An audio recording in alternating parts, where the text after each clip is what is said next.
Bonjour Alix, bonjour Marcelin. Commençons tout de suite cette revue de presse par le site de Fraternité Matin qui relaie une annonce de la direction des examens et concours d'ECO. Il s'agit de l'ouverture des inscriptions des examens scolaires de la session 2019. Démarrées le 15 octobre dernier, elles se poursuivent pour s'achever le 14 décembre prochain. Sont concernés les élèves en classe de CM2, 3e, terminale, les prétendants à la candidature libre aux examens de CPE, du BEPC et du baccalauréat. Les prétendants à la candidature libre en situation de handicap doivent en outre impérativement se faire enregistrer dans les structures spécialisées. Il s'agit de l'Institut national ivoirien pour la promotion des aveugles pour les non-voyants et malvoyants et l'École ivoirienne des sourds et malentendants.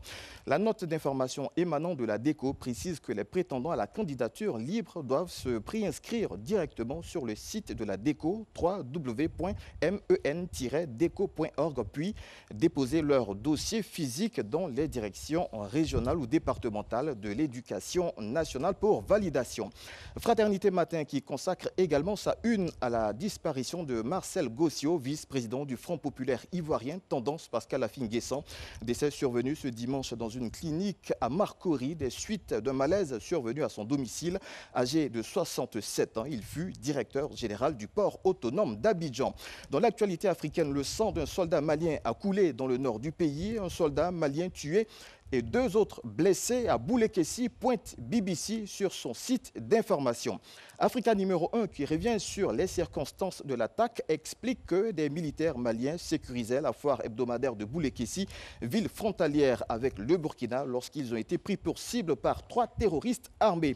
Des échanges de tirs s'en sont suivis. Le bilan, on le rappelle, un militaire malien tué et 2 autres blessés.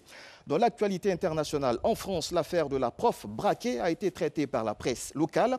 Un jeune lycéen de 15 ans a menacé vendredi à Créteil son enseignante assise dans une salle de classe avec un pistolet factice. Filmé, la vidéo a fait le tour des réseaux sociaux dans l'Hexagone. Juste après les faits, la victime est allée porter plainte. Selon France Inter, le lycéen braqueur a été mis en examen pour violence aggravée avant d'être libéré hier soir en attendant son jugement. Le ministre de l'Éducation nationale, Jean-Michel Blanquer, promet des sanctions disciplinaires fermes assorties d'un suivi qui puisse éviter toute récidive. Le journal Le Parisien qui croit savoir le sort de l'adolescent puisqu'il écrit qu'il risque jusqu'à 40 mois de prison, l'équivalent d'environ 3 ans de détention. Il a notamment reçu interdiction d'entrer en contact avec la victime, de porter ou détenir une arme. L'enquête sur la vidéo est en cours, notamment pour retrouver l'auteur des images filmées en classe et largement diffusées sur les réseaux sociaux. Et pour finir sur le sujet, Ouest France publie ce lundi un entretien avec le ministre de l'Éducation nationale, interview dans laquelle il appelle les lycées à interdire le téléphone portable. Le sport a aussi sa place dans cette revue de presse et nous parlons de Lionel Messi. Selon Maxi Foot, la star argentine du Barça a été victime d'une fracture au bras droit face au Séville FC.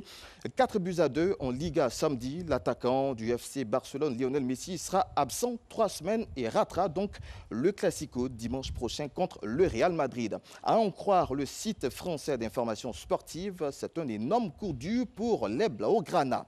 Même son de cloche au niveau de la presse sportive espagnole qui en a fait son chou gras. Les 2 médias catalans, El Mundo, Deportivo et Sport, insistent sur ce dimanche et sur l'absence de Messi pour cette affiche avec les titres « Leader brisé » et « Leader dans la douleur » en référence aux problèmes physiques que connaît la star de 31 ans. Pour la première fois depuis 2007, le Classico va ainsi se disputer sans Messi ni Cristiano Ronaldo.